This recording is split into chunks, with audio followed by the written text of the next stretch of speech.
welcome to the Market Advantage podcast. I'm Big Italy 42. He is Jason Gilbo at JGilbo11. Talking about some pricing differences here, FanDuel to DraftKings, on some key players really. Starting off at point guard, Kemba Walker, $7,400 on FanDuel, $6,700 on DraftKings, and I mean, this isn't purely a price point play. I mean, this is a guy who's been very good recently. You look at his last 4 games on DraftKings, 44, 30, 46, 39 fantasy points, 39 in just 29 minutes against Brooklyn too. So, as we know, I mean, from his days at UConn and his time in the NBA, I mean, this is a guy that can put up points in a hurry. And at that price, I mean, you're really hard-pressed finding a guy with as much upside as he has at a similar price. I mean, you got Jared Jack, who's had his big games recently, but he's got a much tougher matchup facing off against Marcus Smart and company there in Boston. So I think I would slightly prefer paying a little bit more and going with Kemba Walker here. Yeah, I'm with you there, especially in this matchup. And we're looking at a ton of Charlotte guys tonight, guys like Marvin Williams and Batum and Jeremy Lin if you want to go for a cheaper option. But, I mean, talking about Kemba, I mean, he's been great, real consistent. And, I mean, at this price, it's hard because Westbrook's on the slate tonight, so you just automatically slot him in. But, I mean, it's hard if you want to go balanced, I guess. I mean, you can definitely fit a ton of guys in with Kemba leading the way. Yeah, and I mean, this could be the last time, until hopefully no more injuries, maybe we see one, but until Durant's healthy again, because they say doubtful for tonight, but, you know, they're going to take it easy on him. They're not going to force him back one game too early, hopefully, like they've done multiple times in the past. So if you want to go the Westbrook train, which I'm terrified of fading, it's pretty much if you fade Westbrook, you stand in front of the train and hope it stops before it hits you. But if you're on the train, you just run over everyone in the path. So that train is going to be brutal one way or another. But I side with Team Westbrook on this one still. Yeah. Avery Bradley at shooting guard, your big difference here, $4,700 on DraftKings, $5,700 on FanDuel. And this is a guy who has had his ups and downs, but coming off of one of his better performances of the season. In fact, his last 3 have all been pretty solid. Really, the only thing that's been lacking recently is the consistent minutes. Last 3 games, 26, 20, and 31. Some of those were game flow type of things as well. But especially on DraftKings with the 3-point bonus, $4,700 at shooting guard.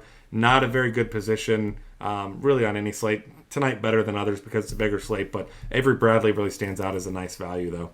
Yeah, especially on DK there. I mean, yeah, he's coming off the bench. That's been the move Brad Stevens has made. Look at the Houston game. That was a minutes thing just because they blew him out. I don't think he even played the 4th at all. But, you can probably look for 28 to 30 minutes tonight from Bradley. And, he's been playing very well. I mean, averaging 17 points coming off the bench. And I think, you look at these guard situations in Boston, I think they're all going to sit around 28 minutes minimum. So I think you kind of feel pretty good about him on DK tonight. Yeah, and then Carmelo Anthony at small forward, $9,600 on FanDuel, only $85 on DraftKings. And we know the deal with Carmelo, not the kind of guy you want on your real team, but the kind of guy that you want on your fantasy team. And he also likes to show up in games against other superstars. I don't quite classify him the superstar range, but he does, others do. I mean, he's a star, but he's not LeBron or Russell Westbrook. But at the same time, facing off against OKC, he's going to get the easy end of the stick here with, who's going to guard him? You're going to get some Kyle Singler. You're going to get, it's going to be ugly as far as who's going to match up with Carmelo Anthony. So he's got a big-time advantage. He's got a nice price discount. And coming off a game where he shot just 6 for 18 from the field but scored 44 DraftKings points against Charlotte. So now facing an OKC team that has just been terrible on defense really all season long. So, he's got big-time upside in this matchup. And price relative, we haven't seen that yet, but I wouldn't be surprised to see this be a 50-point DraftKings night for him. Yeah, if this isn't the night that we're taking Melo, it's probably against OKC just because Westbrook's going to get his. Knicks are going to have to keep up. Looking at what he's been doing, he's actually been rebounding 4 assists per game, which is not usually his strong suit at all. 4 is about the tops you're going to get from him anyway. High score. But he's got guys around him that are making plays. If Wallow's back, you got Porzingis who's playing lights out right now. So, he's got players around him that seem to, build his floor this season. And, he looks healthy. He's doing it all, playing big minutes. So I think for $8,500, I think he's a great tournament play tonight because, that high over-under there. You want to grab some pieces from it. Yeah, absolutely. And then with Porzingis, I mean, a tougher matchup. He's going to see some Serge Ibaka. Yep. Also, last game was the first time he saw 30 minutes in a long time. So, I mean, actually, it might have been the first time overall. But either way, he's been in the mid-20s for the most part. Also, tough matchup. So, Melo's definitely the way I'll be going there. Other guys we've got here, centers. We've got Brook Lopez, who continues to...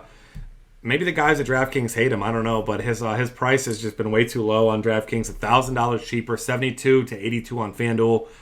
This is a situation we've been talking about seemingly every day for the past week.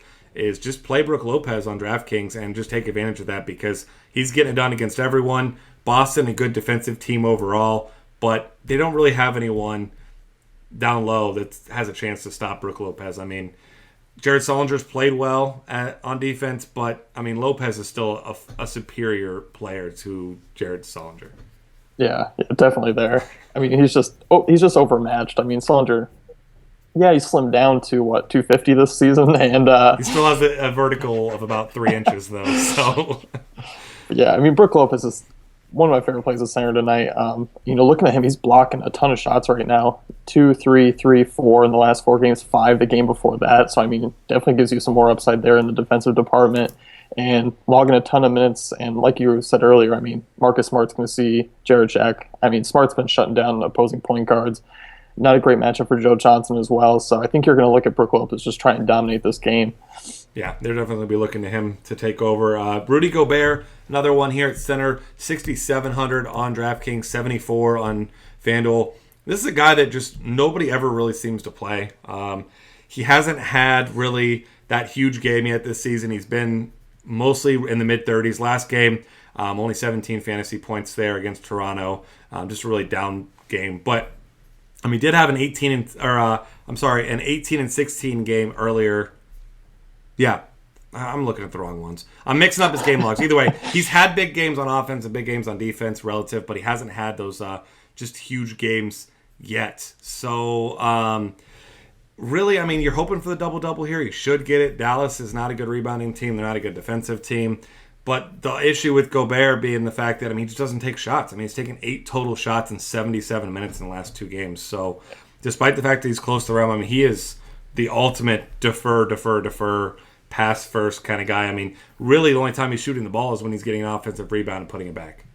Yeah, but I think, looking at the DK price is what we like, 6,700. That's great, for what he can do. And I think it's a pretty stable floor. You're looking at what he's been in the last, since the season started. Last matchup's a dud, but, everyone's had that dud this season.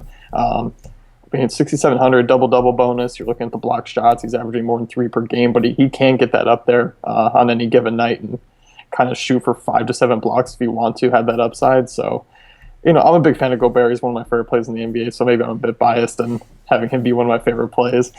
No, I still am a fan. Anyone can block shots at the level that he can. Certainly gives you huge upside. We saw Hassan Whiteside get his 10 the other day, and it was a good game for him outside of that, a very good game, but it wasn't an otherworldly type game. It was 20 points through blocks. That's a huge number right there. So that's definitely a guy to take advantage of some discount there. Obviously more of a GPP play than the cash game play by easily, but certainly a guy that has big upside, but hasn't yet shown it. We're going to see a 50-point game out of Rudy Gobert at some point. Maybe tonight's tonight. It's certainly one of the better matchups that he'll see. So, all right, that's going to wrap things up for the Market Advantage podcast. Find us on Twitter at DFCafe. Subscribe to our YouTube channel. Lots of other great content at dailyfantasycafe.com.